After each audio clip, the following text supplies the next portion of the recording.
श्री गुरु के चरणों में प्रणाम करती हूँ। साहब भैया नीलम दीदी के चरणों में प्रणाम करती हूँ तथा इस मेरी वाणी को जितने भी लोग सुन रहे हैं उन सभी के चरणों में मेरा प्रणाम स्वीकार हो। हर हर महादेव। श्री गुरु जगत के गुरु हैं, शिव जन के गुरु हैं।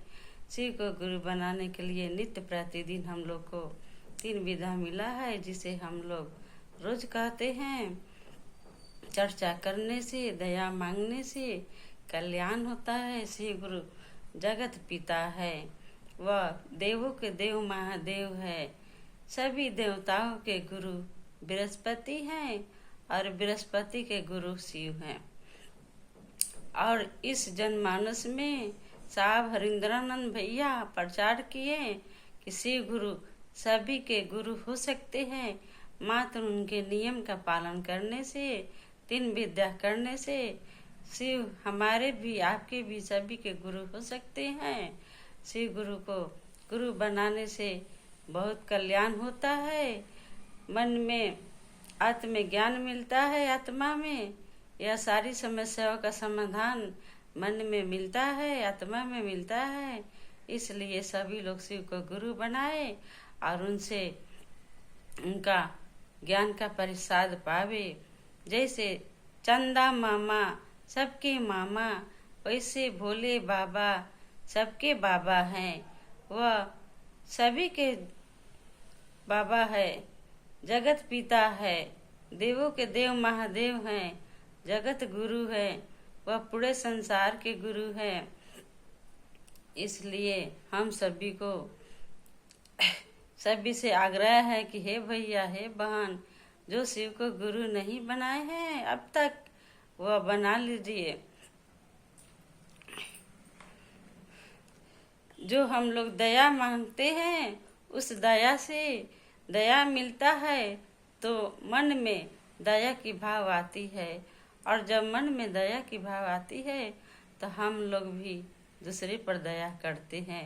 तो दया ऐसे मांगना है नम्रता से, जैसे कोई भिक्षु दरवाजे पर आकर के नरम भाव से दया मांगता है तो उसे दया मिलती है।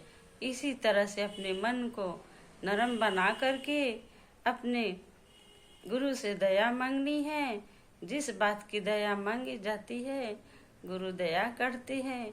चर्चा करना है सो एक दूसरे से हम लोग इधर उधर की बातें ना करके गुरु की बातें करेंगे तो गुरु दया करेंगे।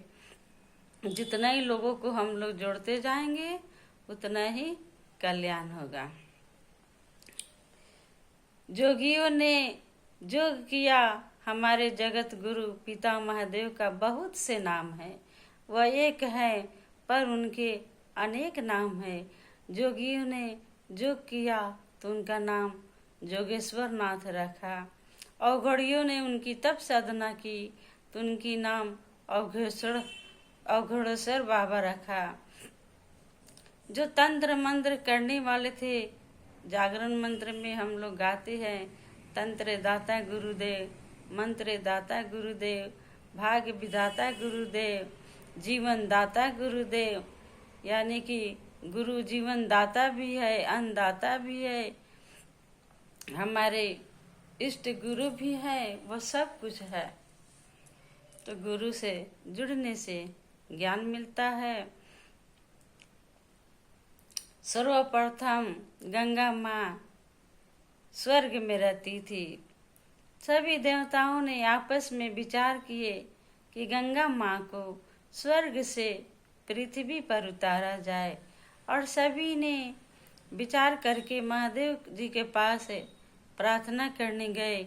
महादेव जी प्रसन्न होकर के बोले तथास्तु, और महादेव जी गंगा मैया को बड़ी आदर पूर्वक सर्वप्रथम अपनी जटाओं में मस्तक पर उतारे, उसके बाद पर्वत की चोटियों पर उतारे, फिर धीरे धीरे आहिस्ता आहिस्ता गंगा माँ को महादेव जी पृथ्वी पर उतारे और गंगा माँ जिधर को बहती गई कटीले पेड़, बाग बगीचे, नदी, निर्झर सब कुछ गंगा में विलीन होकर के गंगा का रूप बनते गया।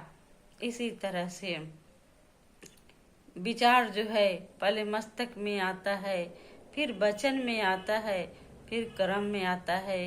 यदि अज्ञानी से अज्ञानी व्यक्ति, मूर्ख से मूर्ख व्यक्ति भी अगर वह सत्संग से जुड़ जाए, गुरु से जुड़ जाए, सत्संगी गुरु भाई गुरु बहनों से जुड़ जाए, तो वह भी सत्संगी हो जाते हैं।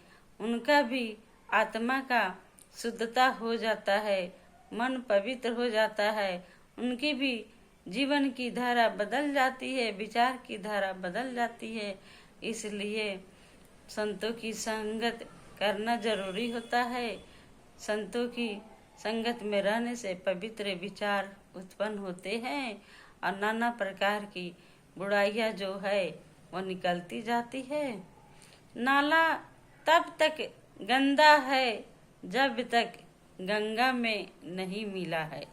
नाला ही जब जा कर के गंगा में मिल जाता है तो अभी गंगा का रूप धर लेता है।